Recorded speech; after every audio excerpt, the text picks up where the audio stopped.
Good morning and welcome to Backyard and Beyond, and welcome to Martin Olive, who's the project conductor for Iowa House in Corning.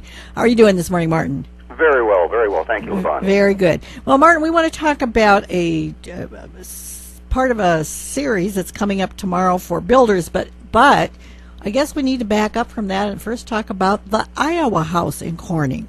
Absolutely. The Iowa House is a project that it was actually part of the Housing and Economic Recovery Act of 2008. The city of Corning received a neighborhood stabilization grant for $312,000. That was earmarked for stabilizing neighborhoods, whether that was rehabbing houses that needed it, new construction, demolition where warranted. So the opportunity was there to build an affordable, energy-efficient home, and in order to do that, we partnered with the Iowa Finance Authority and the Iowa State University College of Design. Yeah, let's talk a little bit about the Iowa House. What makes it different and special? Well, the important distinction is that it's built sustainably, which is the triple net bottom line. It needs to be sustainable both in terms of the economic cost, social cost, and then also environmental considerations. The university put together a team for a charrette with the community. The College of Design students came to Corning on 3 separate occasions and met with a broad range of residents of the city of Corning. They got a very good sense of what is perceived as affordable housing here, and then they took those ideas and suggestions and created the design, which is the Iowa House. The house is currently under construction, and we actually have quite a tourist attraction on our hands. Yeah, I bet you people do. are happy to stop by.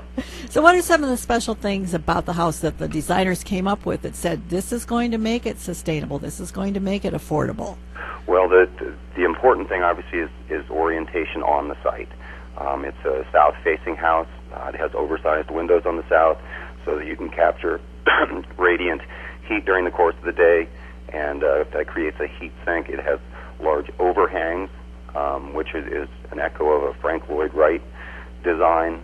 That's designed to obviously capture sunlight in the winter when the sun is lower, but in the summertime when the sun is higher in the sky, the overhang blocks that and helps to lower the cooling load for the house at that time. Okay, something I read about said this is going to be a really, I'm going to say, tight house, and in the past, that's created some problems when they've tried to, shut up all the cracks and make sure that everything was tight so the cold air couldn't get in the wintertime and hot air in the summertime. So how are you dealing with that problem? That's a very, very good point, Lavon, because that is the idea, is to create this very tight envelope for the house. But as you say, in the past, there have been problems because it's so tight that moisture becomes trapped in the house. And moisture is the number one problem you have in housing in terms of wear and tear on the house. What we need to do is we need to have a heat recovery ventilator which constantly recycles fresh air into the house and thus reduces the humidity as well. Okay, and then you capture some of that heat coming and going? Yes, exactly. The technology has improved dramatically, and that really is why we've moved toward partnering with the Center on Sustainable Communities for this contractor education series.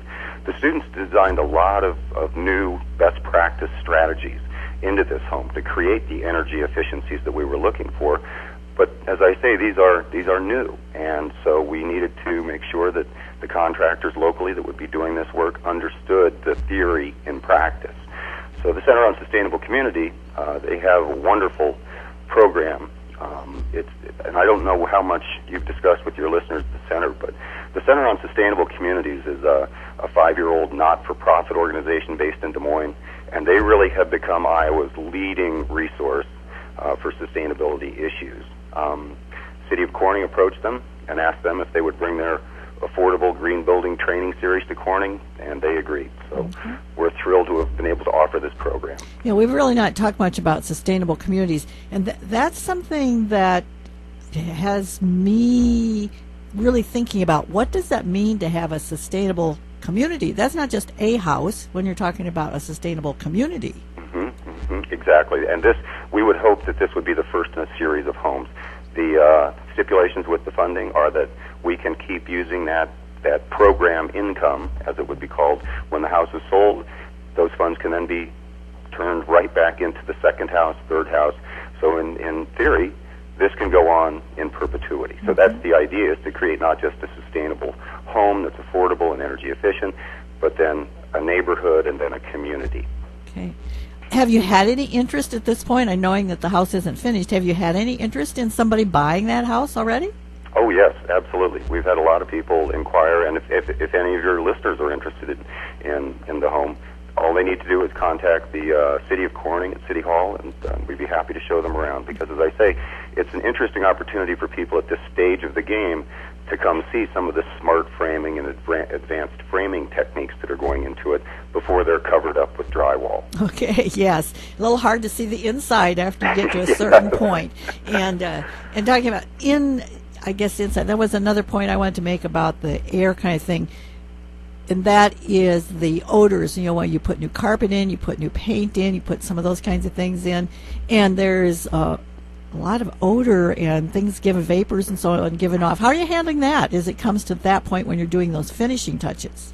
Well, that's a very good point. That's called off-gassing, and that's going to happen certainly with new construction. So that is part of your heat recovery ventilator system, and that's why it's important to have that, so that you can constantly recycle that supply of air. Okay. And then I'm thinking there are new products that began on the market in terms of the paint and some of those kinds of things that hopefully don't have quite so much of that problem. Well, exactly, and a lot of the products they did specify. So we're using paints that have no volatile organic compounds.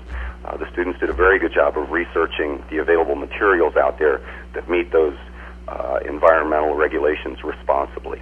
Okay. Well, let's talk a little bit about this class. This, I understand, maybe perhaps part of a series that's actually happening tomorrow. Yes, indeed. Tomorrow is the Affordable Green Building Training Series. And tomorrow is going to be a very, very interesting day because we're focusing on a lot of what we've just been discussing here, Lavon. We've got Silas Hepner, who's with Synergy.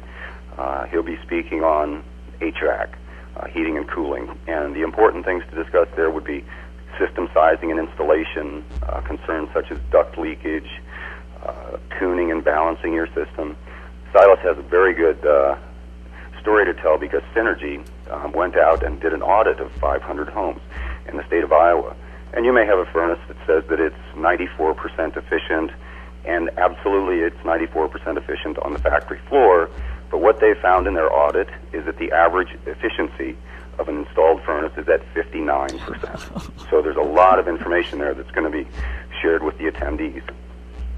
And so this means that the contractors, perhaps individuals, and I'm sure anybody's welcome to come to this meeting, could find out how you could apply some of the things you're learning there to homes elsewhere. You don't have to wait until all this is done in Corning. Oh, absolutely. Absolutely. The information that's being offered through this series is really astounding. I've been a builder for 26 years, and I've learned something new at every session. Mm-hmm. So what time and where tomorrow, in case somebody'd like to attend? Okay, it's from 8:30 to 5 o'clock tomorrow at the Community Center in Corning. That's on 6th Street.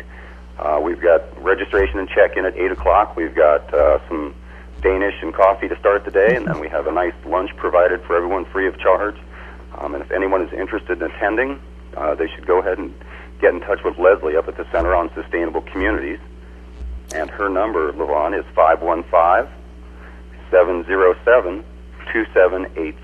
Okay. We're visiting with Martin Olive down in Corning about their project, the Iowa House, and this session that's going to be held tomorrow. Now, are there going to be more of those sessions in the future? Well, this is the next to the last session in the series. We have one final session that won't be coming up until April, and that is on landscaping because it's important to manage your stormwater runoff. Certainly that's an issue that needs to be dealt with. Mm-hmm. And somewhere I read you're talking about rain barrels on the roof, and you're talking about rain gardens, and so you're talking about water here on the inside and the outside. Well, absolutely, because rainwater you can capture and you can use that for any of your gray water needs. You can use that for, obviously, irrigating your garden, but you can also use that for flushing toilets, doing your laundry. When we talk about site management, capturing the stormwater runoff, according to the state regulations in Iowa through Green Streets now, you need to, with new construction, capture 1.25 inches of rain per 24 hours on site. So that's where you end up with bioswales and rain gardens where you try and keep that water on site. Just so much happening and so much to learn and so much that we can do. And one last thing, you mentioned that people are interested in coming to see the house, and that you're welcoming people to do that? Yes, simply contact the city clerk, City of Corning, and they'll put you in touch with me, and I'd be happy to give anyone a tour. Very good. Be good for individuals who are interested in building, also good for groups. We want to thank you very much, Martin Olive, for visiting with us this morning about the Iowa House and about the session that's going on tomorrow in Corning. Great. Thank you, Lavon. Till next time, here is a thought. The true meaning of life is to plant trees under whose shade you do not expect to sit.